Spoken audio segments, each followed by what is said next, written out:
You've tuned into the Bellingham Podcast for the week of September 17, 2017, episode 51.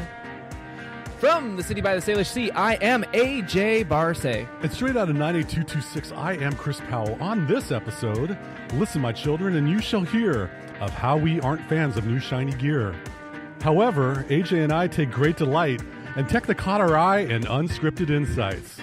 So what are we waiting for? The clouds may turn overcast. Let's start another episode of the Bellingham Podcast. Let me do a slow clap on that There one, you Mr. go. Powell. Good evening. Good afternoon, evening. How are you? I'm so happy to be outdoors where we're in the shade. AJ Barsay, photographer at large, podcast extraordinaire. Where the heck are we? Camber Coffee. For those of you playing at home on Google Maps, it's 221 West Holly, across the street from Bayou on the Bay restaurant in the... Is this the left ventricle or of the heart of downtown Bellingham? It's definitely a crossroads of Holly and Prospect anyway. Yes, very good. We're at Camber Coffee on the corner as you drive, hopefully, around 25 miles an hour down Holly Street. If you time the lights right. Great location, lots of space. They're not just coffee. There are some coffee joints in Bellingham that really have efficient drive-thrus to be able to get your coffee fix and get on your way. There are some coffee places, houses of caffeine in Bellingham that are so familiar that it's just a place that you go. It's a kind of a local thing. And then there are coffee places in Bellingham that don't just have coffee. They also have beer, wine, cider. An ambiance. Ambiance of a classy nature. They are an artisan coffee joint, and they not only have happy hour menus, but they also have evening dinner menus. Now, there's a four-letter word, starts with N and ends with OSH that I really don't like saying, nosh. Oh, got it. Okay. That's a term to snack on delights. But, you know, for Camber, should you want something to go with your coffee, they do have marinated olives, warm rosemary, Marcona almonds, radishes and butter, among many other exotic items. That is definitely a different palette, We're I would in a say. different level of coffee joint around here in Bellingham. So. And I'm still waiting for my iced coffee to show, but if I would have known they had an espresso milkshake, I would have probably tried that, honestly. Yes. I'm Nate Robertson. What's up, Nate? How's it going? Good. So what do you do at Camber? I'm just a server/barista. It's just kind of general all around. So server/barista extraordinaire of Camber. So, yeah. What's your favorite thing on your guys' menu?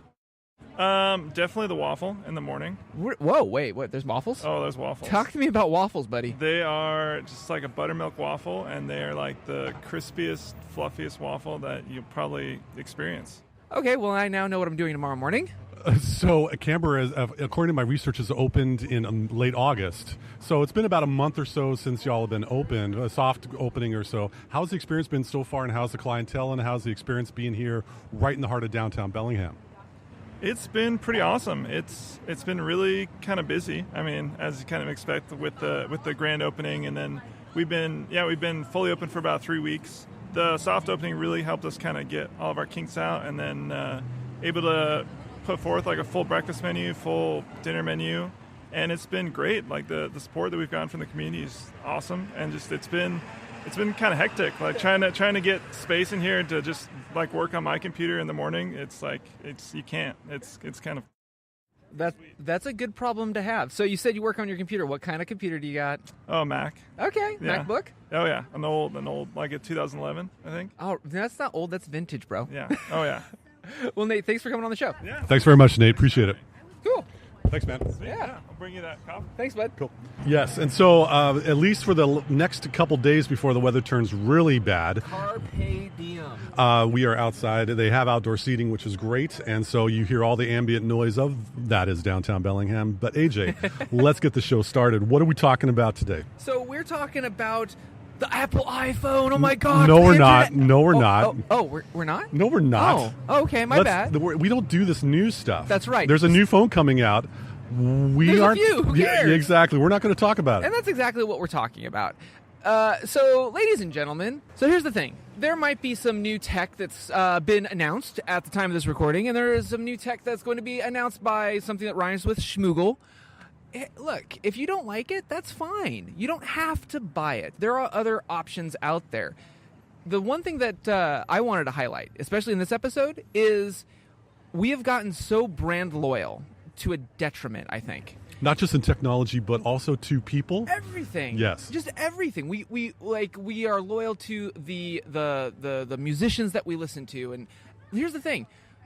These companies don't owe you anything. They don't. They don't owe you diddly.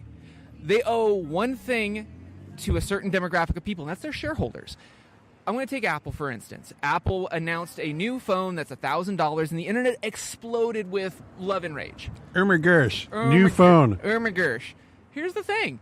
Look, if you look at what Apple is, they're a company. They're in the business not to make you happy, not to make you look awesome, not to have you make good photos. They're to make money. That's all they're there to do. Now, they do some great social stuff outside of that, but their main focus is to make money. What is the main staple that keeps that company afloat? The iPhone. iOS sales account for over, I think, half of their profits. Over half. If they make a flop of a phone, or if they make a flop of a judgment, their company goes down. That means we all lose. That means there is no product that they can sell. So, look, if you don't like the new iPhone, don't buy it. If you have a 1-year-old iPhone, you don't have to upgrade. Chris and I have said that, 51 episodes later. Pretty much. If it works for you, keep it. If you're in Android land and you're upset that this isn't the phone to jump ship, that's fine. Keep rocking your Pixel. That's totally cool. Or your Samsung or your LG. Here's the thing. Let's all get into the mindset where we make a huge investment into technology. And how about this, guys and gals? Let's drive our technology into the ground where it just doesn't work anymore or does not support the latest updates or operating system updates. Why don't we get a whole lot of use out of it instead of being coerced or compelled to be into that 1 or 2 year upgrade cycle mindset? Yeah, and the other thing is when we look at, okay, so this new whatever, pick whichever version of whatever phone. I'm not even put a brand on it. Oh, it's 50% faster. Really? So did you feel that literally 1 year ago, did you feel that your phone went 50% slower in a year? No, it's all marketing. It's all, if you're doing great photos on your phone or Snapchatting, checking your email, listening to your podcasts, it was fine 12 months ago. What happened overnight other than a marketing strategy? What really irks me is with all of these hardware spec hyperbole, we can have phones that are quote-unquote desktop, laptop comparable in hardware specs. But you know what? Your phone call still sounds kind of choppy when you're not in range. Your phone call still sounds like it's coming from a speaker that gives it horrible. Breaker 199, we got ourselves a... Until that time occurs, we can't complain. So the phone that you have will work. Let's make it happen. Let's use our technology and enjoy it and get use out of it. Can I get an amen? Heck yeah. There you go. So anyway, on that same vein, the reason why Chris and I just went on that rant is, so you're probably listening to that sweet loud truck right there. Yep. And you're probably thinking, all right, guys, hot shots, what options do we have out there? Well, in mobile land, you got quite a few, because one of the things that I am going to talk about from the Apple announcement is, and this is kind of our tech that caught our eye, but I'm going to jump the gun because it kind of falls in. Tech that caught our eye. Yeah. So, so here's the thing. About the whole iPhone announcement, there is one thing I want to point everybody to, and it is not the iPhone X, or no, yes, X, yes, X. That's right, or the Apple TV, or the Watch cellular 3 watch. Or yeah, whatever. no, yeah. Is the fact that look at what Apple has in their lineup. They have the SE, the 6, the 6S, the 7, the 7S, the 8, the 8S, and the X. Really, there's no margin to complain. If you are in Apple land and you have an iPhone, and you and I know of a client, an iPhone 5, and you need an upgrade or you want an upgrade, you have plenty of options. Yep. It's no longer you're sitting on an iPhone 4S and the 8 just came out, but you don't like the size. You have a size that you can pick from. You have space you can pick from. And price points as well. Price points. It doesn't have to be $1,000. Right. It can actually be $450 out the door, or on a nice monthly installment plan if you decide to go do that with your local mobile carrier. Yeah. So I suspect this is to help keep the revenue stream of Apple going, because Apple sales last year declined for the first time, and this is probably Apple's response to that. Yeah. Forcing people into a bigger phone. Some people, like myself included, didn't like that idea. I like having that smaller form factor that fits in my pocket for realsies. Pretty much. And also, if we can equate this iPhone X, which is going to go for a price of a somewhat used car, there are various areas of products that, like, let's just take credit cards, for example. You got a base credit card, you got your gold, you got your platinum, and then you got that really high echelon credit card that has, $100,000 credit limit or something like that. The high roller. The high roller. The iPhone X is for high rollers. Mm-hmm. And yes, Apple's going to continue to innovate. That's what they need to do in order to make this market share and get all this revenue. But let's not worry about it, because in a couple years, everyone's going to be having the 3D Face ID and other stuff. That's not something new. Look at that, was on the Amazon Fire, or what did they call Smolder? The Amazon Lightning Bug, whatever. Ember, whatever their phone was. Do you remember that phone? Yeah, most people don't. It lasted like 9 months. It went out like a flame. It went out like a flame. Thank you very much, folks. I'll be here all week. Anyway, it was a flash in the pan. But that's the thing. They use the same type of technology. This is not anything new, and that's Apple's mantra. They wait until they can perfect it, and then beta test it on real people. True story. There you go. So let's get into the meat and potatoes of this. We're all about options here, and I alluded to it earlier. Options. Hi, I'm a Mac. Hi, I'm a PC. Hi, I don't know what kind of technology I am. I'm afraid of tech. Yeah. So what if you wanted to have another option out there? And when I say the next word, a lot of people who are not geeks are going to probably be like, I've heard that, but that's so much work. Linux.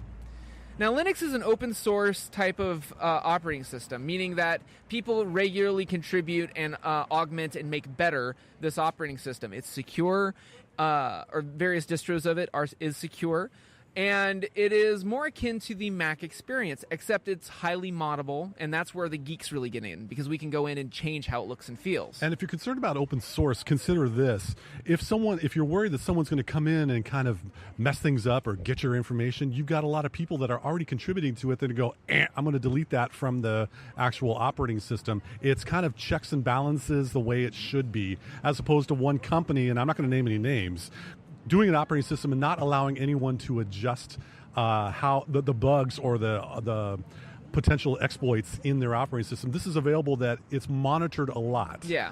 Hence the advantage of open source. Yeah, so instead of calling it open source, you might want to say it's crowdsourced. Okay, there's a lot of people and a lot of eyeballs contributing to the base of code that makes the operating system. Yeah. So the one that's kind of that has the cachet, I guess, is Ubuntu. Made by a company called Canonical. They make Ubuntu, and it's the human operating system. It's kind of their old tagline, largely because it has usually a little stick figure as the icon for it. Ubuntu is completely free, and what's great about it is, look, you can boot it up on a CD-ROM, DVD-ROM, USB stick, and try it before you even install it. How many operating systems do that, Chris? Not that many as far as a live audition. And also one other nice feature about this Linux operating system is that if you have older technology that just won't run the latest version of fill in the blank of an operating system that I won't name, most likely Ubuntu will run on it within pretty good reason. If you have a 6 or 7 year old computer, this will run on it fairly, and it'll be fairly snappy too. It will. True story. In college, my then girlfriend, wife, now had a netbook. Do you remember those? I remember netbooks. Netbooks had an operating system that we shall not speak of, and that's what it was when we bought it, and it worked for about 6 months until updates totally made this thing slower than a modem connection to the internet for no reason. I scrubbed it off. I put Ubuntu on that thing, and it was literally rocket ship fast. And she was able to complete the rest of her degree on that little netbook with Ubuntu. So let's call this extended tech. Extended tech. Extend your life of your computer device with some of this type of technology. Yeah.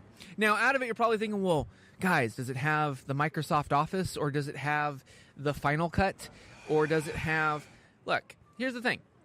Those are tools. If you are a spreadsheet extraordinaire, then you're probably going to stay in the Microsoft camp and use your Outlook, or sorry, your Excel and your Access databases and stuff, because that's the tool for the job.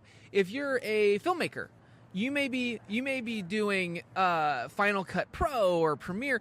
You may be doing that on a MacBook. That's totally fine. But for everybody else who's going to college, or maybe you have an old computer and you really don't want to buy a new one because you don't really see a need to spend that extra, almost $1,000, this could be an option to breathe some life and to get some free, you heard me right, free software along the way. And the free software may not be what everyone else is using, but it still accomplishes the job. It does. So you've got things like LibreOffice, NeoOffice, and OpenOffice. The reason why they call it Office is they're trying to get a connection with that other Office to be able to say you can have the same stuff, a word processor, a spreadsheet, a presentation slide maker, but without that other company name in front of it. And 9 times out of 10, these suites open up those proprietary, and yes, you heard right, those are proprietary formats. They're not open formats, and actually we'll rewrite them in an open format that other things have a more likelihood of opening easier. Yeah.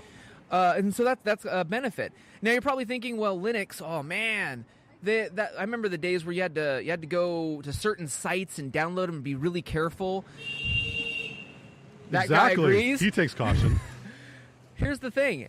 The App Store, ever heard of that? Yes. Linux kind of did it before Apple did. Well, yeah. But they weren't on a keynote stage announcing this with hundreds of millions of people advertising it and talking about it on the web. No, they didn't, but they totally took the idea.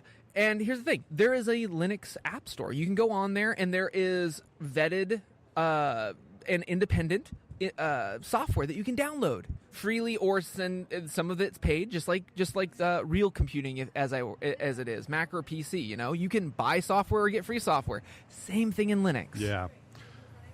So that's Ubuntu, and I believe that's based off of Dabian, isn't it? Debian Core, yeah. Debian Core. There's lots of different flavors of Linux. The choices that we have today are basically off of the same type of flavor, Debian Core. There's lots of others. We're not going to cover it on this show. But the other thing is okay, guys, well, I've heard of this Ubuntu and stuff, and, putting it on hardware, sometimes you got to really got to do a lot of work. I don't know anything about technology. I'm afraid of wrecking my system so that it won't ever work again. I wish there was a turnkey solution, guys. There is. There is. So very rarely do I actually mention this brand on the show, but Dell. Ever heard of that company, Chris? Yes, I've heard of Dell. So Dell actually has computers, desktops and laptops that are certified to run Ubuntu, and you can even buy it with Ubuntu pre-installed. You literally buy a computer with Linux by a mainstream company like Dell. And I would say also, let's just say you don't have the cheddar to buy a new piece of hardware from a company. Let's say you've got some equipment that you're trying to eke out a couple more years because your car needs a new muffler. Or you gotta hang tight while you have some bills to pay off before you can invest in some technology. Guess what? There are computer techs in this city that when you go to them and say, "Hey, computer tech, I have this blah blah blah laptop. I would like to install Ubuntu on it." They know how to install it, and they may charge you a pretty good rate because guess what? It's easy for a tech to install Ubuntu if you're not comfortable with doing that. So really, it's kind of worth a shot if you're really at your wit's end with how slow or how buggy or how inaccessible your current hardware or operating system is. This is definitely worth a look or a try. If you have any questions, like specific questions about should you put Ubuntu Linux on it, give us a call and leave us a voicemail because we'd be happy to answer questions for you on the next episode or two. Area code 201-731-8324. That's 201-731-TECH. Leave us a voicemail. We'd be happy to answer your questions about Ubuntu or Linux. Yeah. And so Dell, HP, Lenovo, I actually have in our show notes a link that actually gives the roster of companies that have certified equipment ready to run or can be pre-installed with Ubuntu. And it doesn't cost $1,000, $1,200, $1,500, $2,000, $2,500 to get a computer with a stable, consistent operating system on it. No, we're talking $300-400 bones. That's reasonable. Yeah. Yeah. So again, take a look at that. To give you an idea about a different flavor of Linux OS, picture the Ford Mustang. The Ford Mustang base model comes in a certain body shape, right? It has a certain kind of engine. But you know what? There is a company called Shelby that will modify the body of the Mustang and put other things in that engine. Or they will have a Cobra model of the Mustang or such. You're getting the same kind of car vehicle experience, but there may be some added features or bonus under the hood that might make life a little bit easier. It's just a different version or a different body style of the vehicle that you're driving. Yep. And then lastly, I've got Endless OS. And this one has been a project I've been watching for quite some time. Endless was originally designed for developing countries with little or no internet connection. So many of us kind of take advantage of the fact that we can reach down, grab our phone, Google something, Wikipedia something. Not everywhere in the world can do that. So this movement created Endless OS. It is free, but it is a beefy operating system. The base is about 2 gigs to download, or to get a full multi-language, you can pick different languages available, which is full of content, and I'll get to that in a second. For English alone, it is 14.5 gigs to download. That's pretty sizable. But it's also basically a box that has a chunk of the internet with you. It has Wikipedia articles, Wikipedia videos, recipes, medical information, like looking up, I don't want to say the PDR, physician desk reference, but that type how of to stuff. treat that lump that's on your arm. It has software to do photo manipulation, video manipulation, document processing, etc. It is basically a little chunk of the internet plus a fully equipped application suite. And also, for those of you that may want to get off the grid for a while, or maybe going to parts unknown that may not have that internet connection consistency, hey, you got all your stuff right there with you. Yep. The other cool thing about this is they also make their own hardware.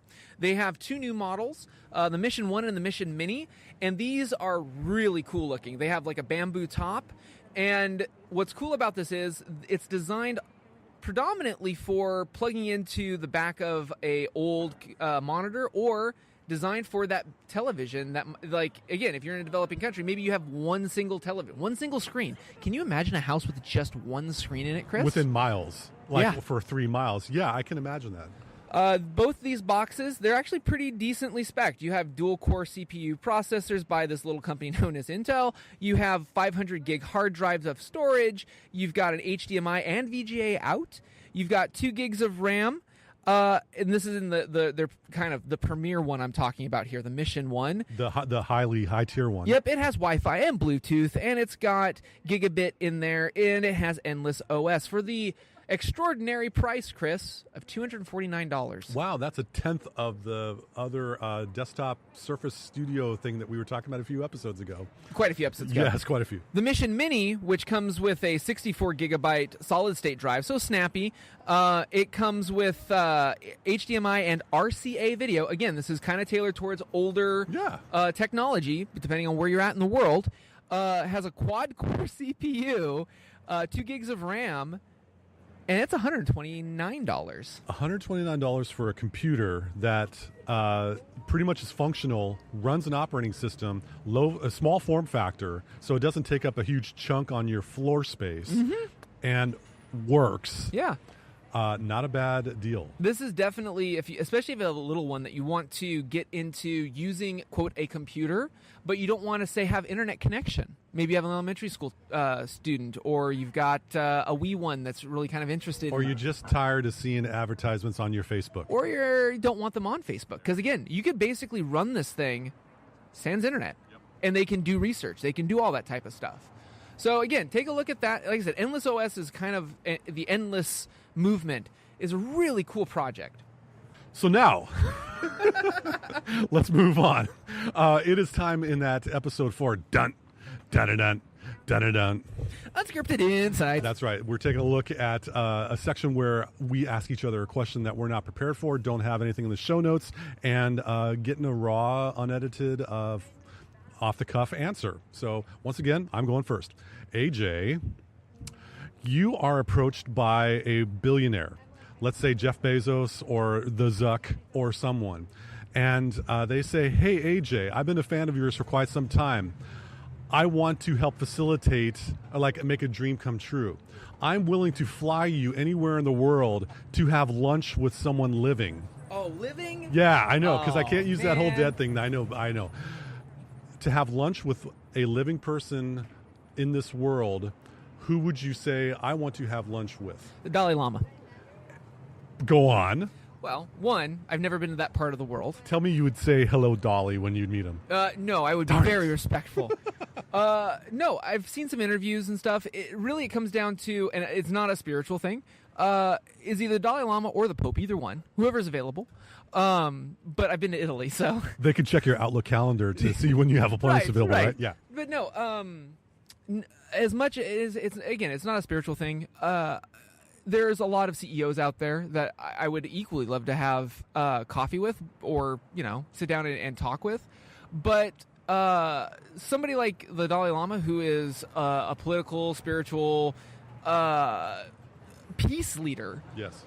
I'm more interested to kind of pick his brain, just because of one, I would want to know what tech he uses, if he uses tech, and two, just how he gets about. Like, it's just it's a different type of interview, I feel, or a different type of experience. Yep. That's the only reason. For the third or fourth time that we've been doing this, I have once again been surprised by your response. Hence, the beautiful nature of Unscripted Insights. AJ, it is now your turn to ask me a question of your choosing. Okay, so you are how old, Chris? I am 44 years old. 44? You Yeah. don't act your age. That's okay. That surprised me. I'm a dichotomy because I have white hair of a 50-year-old and I have the youthful nature of a 14-year-old. Okay, that could have been my scripted insight. How old are you? Yeah. No, so for 44 years you've been on this planet. Yes. Clearly, you've done several different things, several different careers. Yes.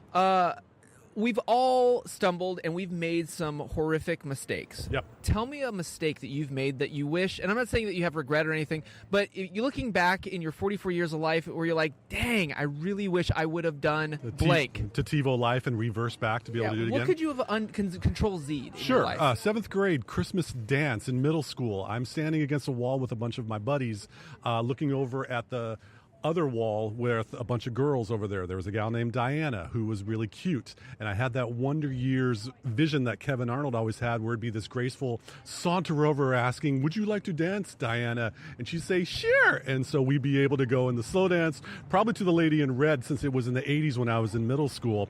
And so I had this in my mind, and I finally gathered up the courage to walk across the gym. And I took the first 6 or 7 steps towards her and her friend, and I immediately chickened out and went right out the door of the dance area and was like cursing myself, and have regretted that for most of my life. If I could TiVo life, I would have gone over there and said, Diana, would you like to dance? And then hopefully, as it turns out, there is a postscript to this, because at the 10th high school reunion, we all got together and I was able to visit with Diana, and I said, hey, by the way, I was going to da-da-da. And she said, I would have said yes. Huh. So I know the answer to the response. That let me be a little bit more at rest. But that is something in my life that I've regretted, and I really haven't told a lot of people that. So hey, all you just did. There you go. So it's on the internet. But that would be something that I'd want to go back and do it again, because I was pretty chicken in my middle school days. I didn't have any skills, unlike how I am right now in 44 years of life, because I am quite the conversationalist, if you will. Really? It's not like you podcast. Well, you know, I know how to talk to people now. So anyway, that's my answer. Cool. So anyway, I think that was fun. Now we should probably wrap this show up. Cool. So thank you again so much for listening to us, rating us, reviewing us on the iTunes, on the Google Play, on the SoundCloud, and Spreaker, or wherever the heck else you podcast. If you're in the Bellingham area, you might have been listening to us on KMRE 102.3 FM. Low power. Low power. Community radio here in the heart, actually just across the way from We are us. in the heart of Bellingham. In the heart of Bellingham. And the Museum of Radio and Electricity is just right over there. Yeah, just a stone's throw away from us. From Canberra.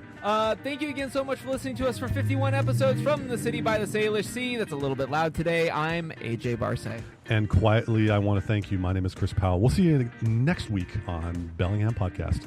Punch it, Chewy.